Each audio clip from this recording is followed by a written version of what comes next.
அனைத்து நல்லுள்ளங்களுக்கும் வணக்கம். இன்றைக்கி இந்தியா லெவலில் திரும்பி பார்க்கப்பட்ட ஒரு அரசு பள்ளியை தான் பார்க்க போகிறோம். எங்கன்னு பார்த்தீங்கன்னா தருமபுரி மாவட்டத்தில் பாலவாடின்ற கிராமத்தில் அரசு மேல்நிலைப் பள்ளியை தான் பார்க்க போகிறோம். ஸோ இந்த பள்ளியோட ஸ்பெஷல் என்னென்னு பார்த்தீங்க அப்படின்னா, மூலிகை தோட்டம் இருக்குது, காய்கறி தோட்டம் இருக்குது, அது மட்டும் இல்லை உள்ள ஒரு மிகப்பெரிய ஒரு சோலைவனமே இருக்குது. அந்த ஒரு ஸ்பெஷலான ஸ்கூலை பற்றி தான் இன்றைக்கி பார்க்க போகிறோம். வாங்க வீடியோக்குள்ளே போகலாம். வீடியோக்குள்ளே போகிறதுக்கு முன்னாடி நீங்கள் நம்ம சேனலை சப்ஸ்கிரைப் பண்ணலாம், சப்ஸ்கிரைப் பண்ணிட்டு வாங்க.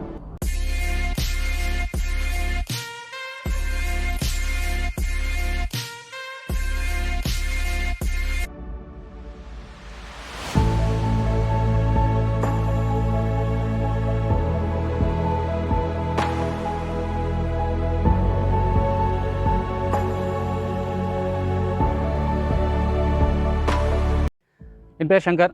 இந்த பள்ளியில் ஒரு 9 ஆண்டுகளாக அறிவியல் பட்டதாரி ஆசிரியராக பணிபுரிகிறேன். என்னுடைய மாணவர்கள் என்கிட்ட சார் ஒரு மூலிகை தோட்டம் அமைக்கலாம் அப்படின்னு சொல்லும்போது செய்யலாம் அப்படின்னு சொல்லி தான் முதல்ல ஆரம்பித்தோம். ஆனால் நாங்கள் பிளான் பண்ணும்போது மிகச்சிறப்பாக ஒவ்வொரு மூலிகைக்கும் தனித்தனி தொட்டி அமைத்து அந்த தொட்டியில் ஒவ்வொரு மூலிகை மட்டுமே நட்டு அந்த மூலிகைக்கு தனி பெயர் பலகையோடு அதன் பின்பு அதனுடைய பயனோடு சேர்ந்த ஒரு மிகச்சிறப்பான ஒரு மூலிகை தோட்டத்தை அமைக்கணும்னு நாங்கள் முடிவு பண்ணோம்.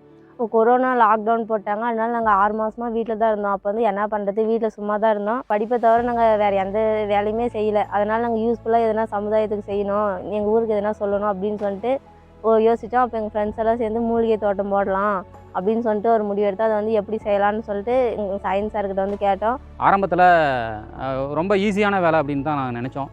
ஆனால் ஒரு மாத உழைப்பு இந்த மூலிகை தோட்டத்துக்குள்ளே இருக்குது. இதற்கு மிக முக்கியமாக வேலை செய்தது இந்த என்னை சுற்றி இருக்கக்கூடிய இந்த 8 மாணவர்களும் ஒரு 4 வேறுபள்ளி ஆசிரியர்களும் தான் மிக முக்கியமான காரணம். வேறுபள்ளி ஆசிரியர்கள்னு சொல்ல முடியாது, என்னுடைய நண்பர்கள். இந்த பள்ளியை பார்க்கும்போது ஒரு மிகப்பெரிய உத்வேகம் நமக்கு கிடைக்கும். உள்ளே நுழைஞ்சோம்னாவே ஒரு பெரிய காட்டுக்குள்ளே போகிற மாதிரியான ஒரு உணர்வை ஏற்படுத்தும். அந்த உணர்வை அனுபவிக்க தான் நாங்கள் ஆக்சுவலாக இந்த பள்ளிக்கூடத்துக்கு உள்ளே வந்தோம்.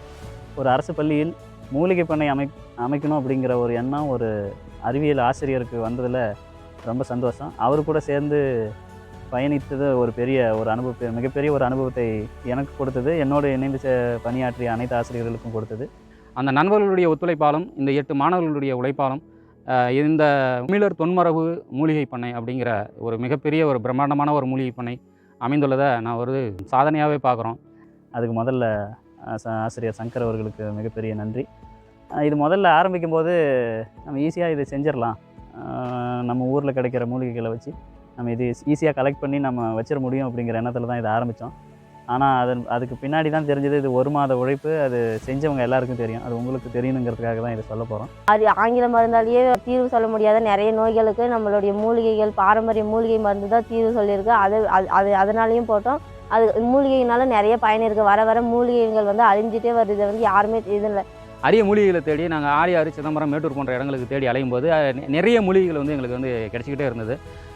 மரங்களை பராமரிக்கிறது போல் ஈஸியான விஷயம் இந்த மூலிகைகளை பராமரிக்கிறது கிடையாது. மூலிகைகளுக்கு தினமுமே ஈரப்பதம் இருந்துக்கிட்டே இருக்கணும்.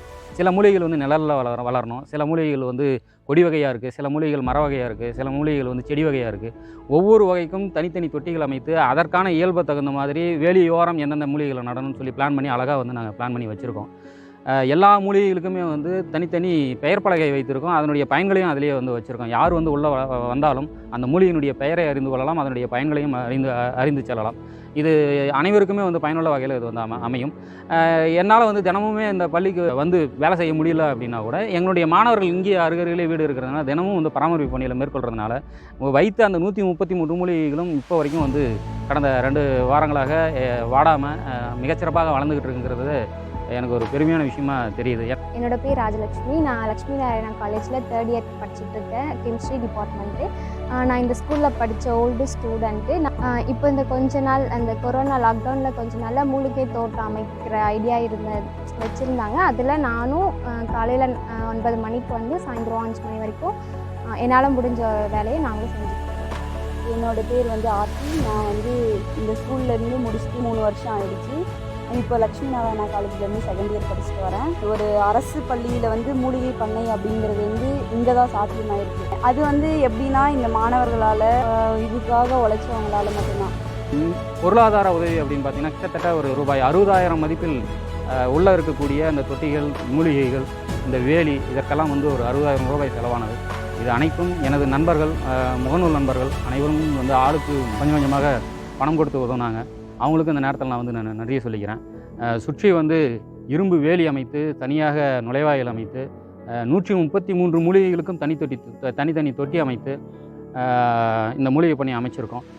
சின்னம்பள்ளி அரசு பள்ளி ஆசிரியர் திரு பெரியசாமி அவர்கள் இந்த 133 மூலிகைகளையும் உள்ளடக்கிய ஒரு தமிழர் தொன்மரபு மூலிகை பண்ணை என்னும் பெயரிலேயே ஒரு நூலை வந்து வெளியிட முயற்சியில் வந்து ஈடுபட்டுருக்காரு. மிக விரைவில் அந்த நூல் வந்து மிகச்சிறப்பாக வெளியிடப்படும். அடுத்து வந்து கிருஷ்ணகிரி மாவட்டம் ராயக்கோட்டை அரசு ஆண்கள் மேல்நிலைப் பள்ளியினுடைய ஆசிரியர் சீனிவாசன் அவர்களும் அவருடைய மனைவியாரும் 30 நாட்களும் அவருடைய பிள்ளைகளோடு இப்பணியில் வந்து ஈடுபட்டு எங்களுக்கெல்லாம் கிட்டத்தட்ட 10 நாட்களுக்கும் மேலாக மதிய உணவு அளித்து இதில் மிகப்பெரிய பங்காற்றி இருக்கிறார்கள். எனக்கு அவ்வளோ ஃபஸ்ட்டு ஆரம்பத்தில் அவ்வளோ தெரியாது, சும்மா பார்க்கலாம் அப்படின்ட்டு இந்த பள்ளிக்கு வருகை புரிஞ்சோம். வந்து பார்க்கும்போது தான் தெரிஞ்சது, சரி மூலிகை பண்ணை அமைக்கிறாங்க, இது சிம்பிளாக ஆரம்பத்தில் ஒரு 50 செடி வைக்கிறாங்க அப்படின்னு தான் நினச்சி பண்ணோம். ஒரு வாரத்தில் முடிஞ்சிருன்னு நினச்சேன். ஆனால் இது அப்படியே ஒரு மாதமாக அப்படியே எடுத்துகிட்டு போச்சு. காரணம் என்னென்னு பார்த்தீங்கன்னா, ஒவ்வொரு இடத்துலையும் தேடி சாறு எடுத்துகிட்டு வர இன்னொரு பாத்தி கட்டி ஆரம்பித்தோம். ரொம்ப அருமையாக வந்திருக்குது. ஒரு மாதமாக சங்கர் சார் கூட பயணிச்சதில் ரொம்ப சந்தோஷம். அவர்களுக்கும் நான் இந்த நேரத்தில் நான் வந்து நன்றி சொல்லிக்கிறேன். இது எல்லாரையும் விட களப்பணியாற்றிய இந்த சின்ன பிள்ளைகளுக்கு நான் இந்த நேரத்தில் மிகப்பெரிய நான் நன்றியை சொல்லிக்கிறேன். ஏன்னா இந்த ஒரு விஷயத்தை வந்து ஆரம்பித்தது இந்த பிள்ளைகள் தான். சார் மூலிகை பண்ணை அமைக்கலாம், கொரோனா போன்ற நோய்களுக்கே வந்து மூலிகைகள் தான் வந்து காரணமாக இருக்குன்னு சொல்கிறாங்க, நம்ம ஏன் வந்து இந்த மூலிகை பண்ணை அமைக்கக்கூடாதுன்னு சொல்லி எனக்கு ஒரு உத்வேகத்தை கொடுத்து இதை வந்து வழிநடத்தக்கூடிய ஒரு வாய்ப்பை எனக்கு கொடுத்த இந்த பிள்ளைகளுக்கு நான் இந்த நேரத்தை நான் நன்றியை சொல்லிக்கிறேன். ஏன்னா சளி வந்துச்சுன்னா அப்போல்லாம் எங்கள் தாத்தா பாட்டியெல்லாம் துளசி வெத்தலை அதெல்லாம் போட்டு சரி பண்ணுவாங்க. இப்போ சும்மா சளி பிடிச்சிச்சுன்னா கூட குழந்தைங்கள வந்து ஹாஸ்பிட்டலுக்கு எடுத்துகிட்டு போகிறாங்க. நம்ம வந்து மூலிகையை நோக்கி கொஞ்சம் கொஞ்சமாக வரணும். கொரோனாவுக்கு வந்து நோய் எதிர்ப்பு சக்தி தரத்துக்கோசரம் கபசுர குடிநீர், நிலவேம்பு கசாயம் அப்படின்னு சொல்லிட்டு மூலிகைகளை தான் தராங்க. ஆங்கில மருந்துகளுக்கு வந்து இன்னொன்று மருந்து வந்து கண்டுபிடிச்சிட்டு தான் ஆய்வு செஞ்சுனே தான் இருக்காங்க.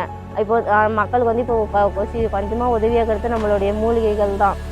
அதனால் எல்லாருமே மூலிகையை பற்றி இன்னும் அதிகமாக தெரிஞ்சுக்கணும். எல்லாருமே முடிஞ்ச அளவுக்கு வீட்டை சுற்றிக்கிற பூண்டெல்லாம் பூண்டுன்னு சொல்லிட்டு வேஸ்ட்டாகிறது எல்லாமே ஒரு மூலிகைகள் தான். அதனுடைய பயனை தெரிஞ்சு எல்லாருமே அவங்கவுங்க வீட்டில் சின்னதாக ஒரு மூலிகை தோட்டம் அவங்களுக்கு யூஸ் ஆகிற மாதிரி வைக்கணும். தமிழக அளவில் அரசு பள்ளிகளில் இந்த தமிழர் தொன்மரபு மூலிகை பண்ணை அப்படிங்கிற இந்த பண்ணை வந்து ஒரு எடுத்துக்காட்டாக ஒரு மிகச்சிறந்த ஒரு முன்னுதாரணமாக இது அமைந்திருக்கு அப்படிங்கிறத நான் இந்த நேரத்தில் நான் பெருமையாக நினச்சிக்கிறேன். உள்ளூரில் கிடைக்கக்கூடிய மூலிகைகளை இங்கே ஒரு 10 நர்சரிக்கு பக்கம் ஒவ்வொரு நர்சரியாக போய் அங்கேருந்து ஒரு சில மூலிகைகள்லாம் கலெக்ட் பண்ணோம். முதல்ல ஒரு 50 மூலிகைகள் மட்டும் வைக்கலாம் அப்படிங்கிறது தான் திட்டம்.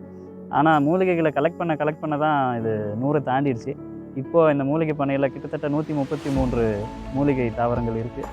அந்த மூலிகை தாவரங்களில் பார்க்கும்போது அதோட பண்புகளை நாம் அது தெரிஞ்சுக்கும் போது, அந்த நூல் எழுதும்போது நாங்கள் பட்ட அனுபவம் அது. ஒவ்வொரு தாவரமும் இப்போ ரொம்ப சிம்பிளாக சொன்னோம்னா துளசி, கருந்துளசி இதில் அந்த 2 மூலிகை தாவரங்களை எடுத்துக்கிட்டாவே சளி, காய்ச்சல், இருமல் எதுவுமே வருவதற்கான வாய்ப்பே கிடையாது. அந்தளவுக்கு அதில் நிறைய நன்மைகள் இருக்குது. ரொம்ப சிம்பிளாக சொன்னோம்னா, ஒரு கீரியும் பாம்பும் சண்டை போட்டுச்சுன்னா அந்த கீரி கொஞ்ச நேரம் கழிச்சு அந்த சண்டை முடிஞ்சதுக்கப்புறம் நேராக போயிட்டு சிறியாங்கண்ணங்கை அந்த தாவரத்தை தான் எடுத்துக்கணும். ஏன் அப்படின்னா அவ்வளோ விஷமுறிவு தன்மை அந்த மூலிகை தாவரத்துக்கு. இந்த மாதிரி நிறைய சொல்லிகிட்டே போகலாம். ஒவ்வொரு மூலிகை தாவரமும் ஒரு மருந்து. அது வந்து நம்ம மாணவர்கள் மத்தியிலையும் பொதுமக்கள் மத்தியிலையும் கொண்டு போனோம் அப்படின்னா இங்கிலீஷ் மருந்தே நமக்கு தேவையில்லைங்கிற அளவுக்கு மிகப்பெரிய ஒரு நன்மையை கொடுக்கும். மூலிகை தாவரங்களோட இன்னொரு ப்ளஸ் என்ன அப்படின்னா, எந்த சைடு எஃபெக்ட்டும் கிடையாது. அது முறையாக பயன்படுத்தணும்னா எந்த நோயும் அதிலிருந்து குணமாக்க முடியுங்கிறதே நாங்கள் இந்த மூலிகை பண்ணை அமைச்சதுக்கப்புறம் தெரிஞ்சுக்கிட்டோம். நான் மூலிகைகளை வைக்கும்போதே வந்து ரொம்ப பயந்துட்டு இருந்தோம். இவ்வளோ தொட்டி அமைத்து செலவழித்து நம்ம பண்ணுறோமே, இதை வந்து காப்பாற்ற முடியுமா, சரியாக பராமரிக்க முடியுமான்னு யோசிச்சுட்டு இருந்தோம். ஆனால் மாணவர்களுடைய ஒத்துழைப்பாலும் மாணவர்களுடைய ஆர்வத்தாலும் இது வந்து மிகச்சிறப்பாக வந்துக்கிட்டே இருக்குது. அதே போல் சொட்டு நீர் பாசனம் ஏற்படுத்தக்கூடிய ஒரு வேலையும் நடந்துகிட்டு இருக்குது. ஒரு சில நாட்களில் சொட்டு நீர் அமைப்பை வந்து இந்த இடத்துல நாங்கள் வந்து பொருத்திடுவோம். பிரம்மாண்டமான ஒரு தமிழர் தொன்மரபு மூலிகை பண்ணையை அமைச்சதில் அவர் கூட சேர்ந்து பயணித்ததில் மிகப்பெரிய சந்தோஷம். முடிச்சுட்டு போகிறாங்கல்ல, அவங்கெல்லாம் நிறைய நல்ல வேலையில் இருக்காங்க. அவங்கெல்லாம் மனசு வச்சாங்கன்னா இந்த மாதிரி தமிழகத்தில் இருக்கிற எல்லா அரசு பள்ளியிலையுமே இதை விட பிரம்மாண்டமான ஒரு மூலிகை பண்ணையை வந்து உருவாக்க முடியும் அப்படின்னு நாங்கள் நம்புகிறேங்க. ஒரு அரசு பள்ளியில் வந்து மூலிகை பண்ணையை பார்த்தோம். அதாவது மீறி காய்கறி தோட்டம் அப்படின்றது நாங்கள் வியப்பாக பார்த்த விஷயம் அப்படின்னா தருமபுரி மாவட்டத்தில் உள்ள இந்த பாலவாடி அரசு உயர்நிலைப் பள்ளி தான். காரணம் என்னென்னு பார்த்தீங்க அப்படின்னா, நம்ம நேச்சுரலாகவே வந்து டவுனில் இருக்கிறவங்கள வில்லேஜ் இருக்கிறவங்களுக்கு எல்லாத்தையுமே தெரியும், காய்கறிகள் பின்னாங்க வந்து மருந்து போடாமல் உரம் போடாமல் காய்கறிகள் கிடைக்கிறதுக்கான வாய்ப்புகளே கிடையாது. ஆனால் இங்கே என்ன ஸ்பெஷல் பார்த்தீங்க அப்படின்னா, இயற்கை முறையில் விளைவிச்சிருக்கிறாங்க. இந்த இயற்கை முறையில் விளைவிக்கிறதுனால வருங்கால ஃப்யூச்சரே பார்த்திங்க அப்படின்னா ஸ்டூடெண்ட்டு தான். இந்த ஸ்டூடெண்ட்டுக்கு புரியணுன்றதுக்காக தான் இவ்வளோ ரிஸ்க் எடுத்திருக்காங்க. அதாவது ஒரு விவசாயி வந்து ஒரு தக்காளியோ ஒரு கத்திரிக்காயோ விளையணும் அப்படின்னா அது எந்த அளவுக்கு ரிஸ்க் எடுப்பார், ஒரு ஃபுல் டைமாக ஒர்க் பண்ணணும். அதையும் மீறி ஒரு அரசு பள்ளியில் வந்து வச்சுருக்காங்க அப்படின்னா இது டெய்லியும் வந்து ஈவினிங் வந்து பார்த்திங்க அப்படின்னா 5 to 6 எப்போ வரைக்கும் இருக்குதோ அது வரைக்கும் வந்து ஒர்க் பண்ணிகிட்டே இருப்பாங்க. அது மட்டும் இல்லை, ஸ்டூடெண்ட்டும் இன்ட்ரெஸ்ட்டாக வந்து ஒர்க் பண்ணிகிட்டு இருக்காங்க. இந்த ஸ்கூலோட பேக் போன் பார்த்திங்க அப்படின்னா இந்த எனக்கு பின்னாடி இருக்கிற இவங்க தான். இதுக்கு முன்னாடி பசுமைப்படி அப்படின்னு இருக்குது. இவங்களோட பேக் போனால் தான் இந்த ஸ்கூல் இந்த அளவுக்கு வந்து தமிழ்நாடு லெவலில் திரும்பி பார்த்துருக்கு அப்படின்னா இவங்க தான் காரணம். ஒரு ஆசிரியர் மட்டுமே வந்து மனசு வச்சு பண்ணணும் அப்படின்னா அது முடியாது. அதுக்கு பின்னாடி வந்து தலைமை ஆசிரியரோ இல்லை பசங்களோ வந்து எந்த அளவுக்கு சப்போர்ட் பண்ணுறாங்களோ அந்த அளவுக்கு அப்போ தான் வந்து உயர முடியும். இப்போ சத்துணவே இருக்குது அப்படின்னு பார்த்தீங்கன்னா வெளியில் வாங்குகிற காய்கறிகளை விட இங்கே விளைவிச்சு இங்கேயே சாப்பிட்ற அந்த காய்கறிகளோட சத்துக்களும் சரி அதனுடைய பயன்களும் வந்து அந்த ஸ்டூடெண்ட்டே தெரிஞ்சு அதை சாப்பிடும்போது ஒவ்வொரு காயும் அனுபவித்து ருசித்து சாப்பிட முடியுன்றது தான் நிதர்சனமான உண்மையும் கூட. இந்த உதாரணம் வந்து தமிழ்நாட்டில் இருக்கிற எல்லா அரசு பள்ளிக்கும் ஒரு மிகப்பெரிய உதாரணமாக இருக்கும். இந்த காய்கறி தோட்டம் என்ன மாதிரி ஸ்பெஷல் இருக்குதுன்னு பார்த்தீங்கன்னா தக்காளி, கத்திரிக்காய், முள்ளங்கி இருக்குது. அதை விட பசங்களுக்கு என்னென்னா ஸ்வீட் கார்ன் அப்படின்னா ஒரு ஸ்வீட் கார்ன் வெளியில் போய் வாங்கினா 20 ரூபா 30 ரூபா வரும். அதையும் இந்த அரசு பள்ளி மாணவன் கஷ்டப்படக்கூடாது, இவங்களே விளைஞ்சி இங்கே கொடுக்கணுன்ற அரிய நோக்கத்தில் அதையுமே இங்கே விளைவிச்சிருக்காங்க அப்படின்னா மிகப்பெரிய சிறப்பு இந்த பாலவாடி அரசு உயர்நிலை பள்ளியில் தான் கிடைக்கும்ன்றதை சொல்லி முடிச்சுக்கிறேன். மாணவர்கள்கிட்ட இயற்கை முறை விவசாயத்தை கொண்டு போகணுங்கிறதுக்காக அந்த காய்கறி தோட்டத்தை வந்து அமைச்சிருக்கோம். தொழு உரம், மண்புழு உரம், அப்புறம் பஞ்சகாவியம் போன்ற விஷயங்களை வந்து மாணவர்களுக்கு தெரியணும் அப்படிங்கிறதுக்காக மண்புழு உரத்தை எப்படி வந்து உருவாக்குறது, தொழு உரத்தை எப்படி உருவாக்குறது, பஞ்சகாவியம்னா என்ன, அந்த பஞ்சகாவியத்தில் வந்து என்னென்ன விஷயங்கள் உள்ளடக்கி வந்து பஞ்சகாவியத்தை வந்து செய்கிறாங்க, அந்த பஞ்சகாவியத்தை காய்கறி தோட்டத்துக்கு எப்படி பயன்படுத்துறது அப்படிங்கிறதெல்லாம் மாணவர்கள்கிட்ட செய்முறை விளக்கமாக கொண்டு போகணுங்கிறதுக்காக இந்த காய்கறி தோட்டத்தை நாங்கள் வந்து அமைச்சிருக்கோம். இப்போ இந்த மூலிகை தோட்டத்தை எப்படி அமைச்சாங்க, அதுக்கு முன்னாடி என்ன மாதிரிலாம் ஹார்ட் ஒர்க் பண்ணாங்க, அது எல்லாத்தையும் வந்து மிக தெளிவாகவும் சங்கர் சார்லேருந்து ஸ்டூடெண்ட்லேருந்து எல்லாமே வந்து தெளிவாக பேட்டி கொடுத்தாங்க. இதில் இன்னொரு விஷயம் என்னென்னா, ஒரு அரசு பள்ளி ஆசிரியர் வந்து ஈவினிங் முடிஞ்சதுக்கப்புறம் அவங்கக்கிட்ட ஒர்க்கு வாங்கிட்டு அவங்கள கொண்டு போய் ஸ்கூல்லே, அதாவது வீட்டில் விட்டுட்டு வர்றது தான் மிகப்பெரிய ரிஸ்க்கும் கூட. ஏன் அப்படின்னா பெண் பிள்ளைங்கள்லாம் வேலை செய்கிறாங்க, அப்படியே விட்டுட்டு போக முடியாது. ஸோ அவங்களுக்கு பொறுப்பாக வீட்டில் ஹேண்ட் ஓவர் பண்ணிட்டு அதுக்கப்புறம் தான் அவர் வீட்டுக்கு போவார். வீட்டுக்கு போகிறதுக்கு கிட்டத்தட்ட 8 மணி ஆயிருக்கு அப்படின்ற கூட நிறைய டைம் சொல்லியிருக்காரு. காலையில் 9 o'clock ஸ்கூல் அப்படின்னா கிட்டத்தட்ட 8-8:30 வந்து ஷார்ப்பாக ஸ்கூலில் இருப்பாராம். ஸோ அந்தளவுக்கு ஒரு டெடிகேஷன். ஸோ அதனால தான் இன்றைக்கி இந்த அளவுக்கு வந்து மிகப்பெரிய ஒரு சக்ஸஸ் ஆகிருக்கு. தமிழ்நாடு லெவல் மட்டும் இல்லாமல் இந்தியா லெவலில் இந்த பாலவாடி ஸ்கூல் அப்படின்னா மிகப்பெரிய ஒரு ஃபேமஸ் ஆகிருக்கு. அப்படின்னா இது பிஹைண்ட் ஹார்ட் ஒர்க். அந்த ஸ்டூடெண்ட்டாக இருக்கட்டும், பசுமைப்படியாக இருக்கட்டும், உங்கள் ஃப்ரெண்ட்ஸாக இருக்கட்டும், வாட் எவர் இட் இஸ். இன்னொரு ஒரு ஸ்பெஷலான விஷயம் இந்த ஸ்கூலில் என்னன்னு பார்த்தீங்க அப்படின்னா, இதையெல்லாம் தாண்டி மூலிகை தோட்டம் இல்லாமல், காய்கறி தோட்டம் இல்லாமல் வேறு ஒரு 3 ரொம்ப ஸ்பெஷலான விஷயம் இந்த ஸ்கூலில் இருக்குது. இதை தான் நம்ம அடுத்த வீடியோவில் பார்க்க போகிறோம். என்ன அப்படின்னு பார்த்தீங்க அப்படின்னா, மாடி தோட்டம் எப்படி அமைப்பது, அது வந்து ஸ்டூடெண்ட்டுக்கும் சரி வெளியிலேருந்து வந்து பயிற்சி பெற்று நீங்கள் கொண்டு போகலான்ற அளவுக்கும் இவங்க ஐடியா கொடுத்துருக்குறாங்க. அடுத்தது பார்த்திங்கன்னா, ஸ்கூல்லேயே மிகப்பெரிய ஒரு சோலைவனம். பையன் வந்து ஸ்கூலில் படிக்கிறத விட வெளியில் உட்காந்து படிக்கிறதா ரொம்ப விரும்புகிறான் அப்படின்றத வீடியோவை பற்றி தான். அடுத்த ஃபைனல் என்னென்னா நர்சரி தாங்க. நர்சரி கிட்டத்தட்ட இன்ன வரைக்கும் 30,000 மரத்துக்கு மேலே நிறைய வந்து கொடுத்துருக்குறாரு. யார் எங்கே எப்போ போய் செடி கேட்டாலும் சங்கர் சார்கிட்ட கண்டிப்பாக கிடைக்கும் அப்படின்னு சொல்கிறாங்க. ஸோ இது எல்லாம் நம்ம அடுத்த வீடியோவில் பார்க்கலாம். இந்த இன்ஃபர்மேஷன் உங்களுக்கு பிடிச்சதுன்னா லைக் பண்ணுங்கள், உங்கள் ஃப்ரெண்ட்ஸுக்கெல்லாம் ஷேர் பண்ணுங்கள். பர்டிகுலராக அந்த மூலிகை பெண் ஒரு அரசு பள்ளி இந்த அளவுக்கு வந்திருக்கு அப்படின்னா ஷேர் பண்ணுங்கள். சப்ஸ்கிரைப் பண்ணுங்கள் ரவிக்குமார் சோமன்ற சேனல். நன்றி, வணக்கம்.